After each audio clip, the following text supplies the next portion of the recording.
friends, today we are going to talk about the co-ed killers on Murders and Manicures. The setup is a little bit different today, so you can see what I'm doing with my nails better. I'm going to be removing my polish because, as you can see, it's time. I have picked at it and it looks sad, and it's been on for like a week. So we're gonna take it off and talk about the co-ed killer, otherwise known as Edmund Kemper. So first what I'm gonna do, and I don't always use these nail clips, but with glitter I do. Sometimes I will just wet the cotton ball and place it on my finger and it's wet, it kind of sticks there, but today I'm going to be using the clips because it has come to my attention that not everybody either knows about these or knows how to use them. So what you do is you wet the cotton ball and you stick it on your nail with the nail clip. It holds the polish remover and the cotton ball on your nail and it kind of lets it soak for a minute. And of course I am using my favorite nail polish remover again. But anyway, on to Edmund Kemper. He was a killer, a serial killer, and operated in California in the 70s. So he was actually the first person that John Douglas and Robert Ressler interviewed with the behavioral science program with the FBI. Back in the 70s, profiling was kind of a new science. And they only had a couple of people in the unit. The behavioral science unit was a part of the investigative support unit. I think that's what ISU stood for.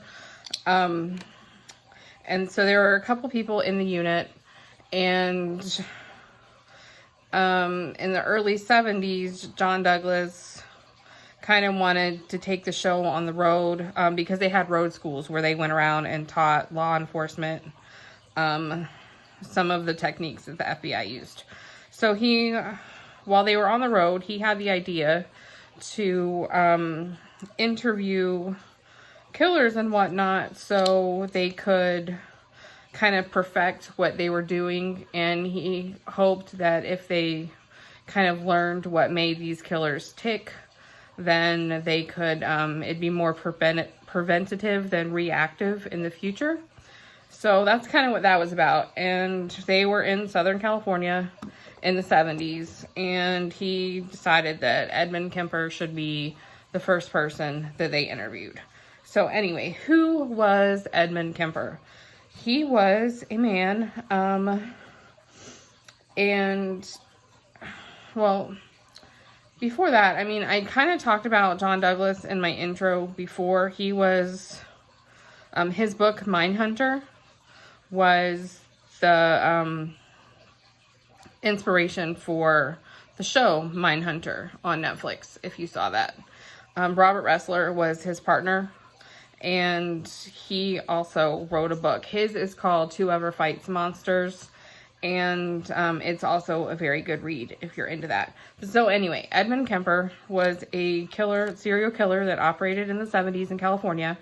But before he was known as the co-ed killer, he grew up with a kind of rough childhood. His parents divorced. I think he was about 9 and his dad left.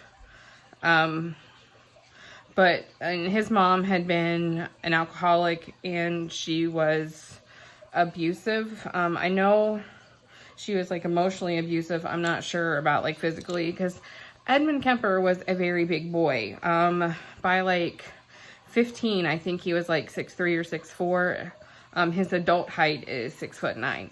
So anyway, his dad had left after the divorce, and his mom had remarried a couple times. He'd move around a couple times, and she, you know, as I said, was an alcoholic and abusive. Because he was so big, he didn't like have a lot of friends, and he was shy and withdrawn because of his size. His mom, for whatever reason, I don't know, it's because she knew things that were like going on in his head, or if there was some other reason, but she felt like he was going to molest his sister. He had 2 sisters, but she felt like he was going to molest them, and made him sleep in the basement and locked him in by the time he was like 10. He had like violent and sexual fantasies. Like, he took one of his sister's dolls and cut the head and hands off. He played a game with his sister that was, she would bind him to a chair and then like pretend to flip a switch or whatever, and he would pretend to be electrocuted. And then, so I mean, he was, the way he was described, and some things I read about him was like he was weird. So he had those like fantasies and whatever, and he also resented his mom and sister. And at some point, they had 2 pet cats, and he killed both of them. Like, not at the same time, but 2 different times he killed a pet cat. Then when he was like a young teenager, he was sent to his father's to live. And then at some point after that, he was sent to his paternal grandparents to live. And he felt, and by this time he was like 15, so he felt that his grandmother emasculated him and his grandfather, and so they didn't always get along in the grandparents' household. And one day, after an argument with his grandmother, his grandfather was not home at the time, but after an argument with his grandmother, he went and got a gun and shot her multiple times, and then he also stabbed her multiple times. So he murdered his grandmother. Later on, he said it was because he wanted to know what it felt like to kill grandma. When the grandfather got home, he shot his grandfather, and he said that he did that because he didn't want his grandfather to know that his wife had been murdered. So, I mean, I don't know if he felt bad about killing his grandmother or just didn't want his grandfather to know. So, you know, take from that what you will. But after he killed his grandparents, he called his mom and he told her what happened. And she was like, well, call the police. So he did. And he waited for them to come and arrest him. And during court, he was appointed like psychiatrist and stuff to evaluate him. And he was diagnosed as a paranoid schizophrenic and sent to the state hospital for the criminally insane. Later on, while he was there, the doctors and things did not feel like he had paranoid schizophrenia. And he was later re-diagnosed as someone with a personality trait disturbance, passive-aggressive type. So while he was incarcerated, he was kind of like a model patient because it was a hospital. I mean, he was still an inmate, but it was hospital. He was described as like a model inmate patient, and he was given an IQ test. His IQ was said to be 145, which is pretty high. And he was also given a job, and his job was to help administer psychological tests to the other inmates. And while he was in that facility, he learned from the sex offenders in that facility that if you rape someone, to avoid getting caught, don't leave your victim alive. So there's that. So then when he was 21, he was released. He worked odd jobs, and he wanted to be a cop. And he was rejected because of his size, not because he killed his grandparents when he was 15. But he was rejected because of his size. And then he worked odd jobs and whatever. But he hung out with cops in cop bars.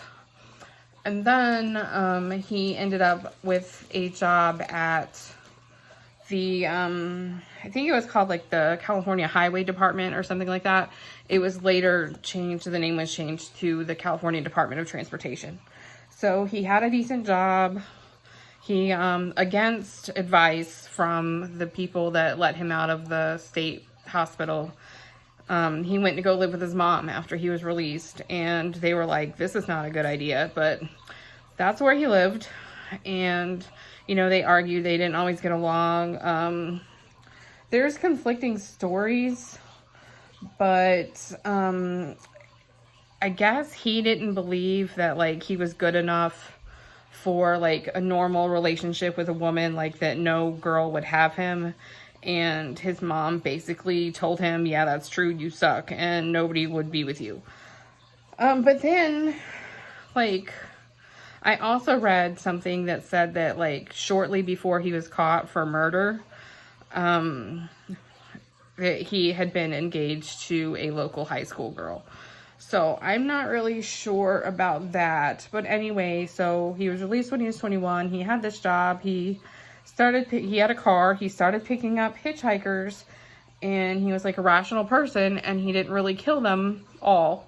But we're going to talk about that next time, because after just a few minutes, my nails are free of polish. So, yeah, stay tuned for part 2.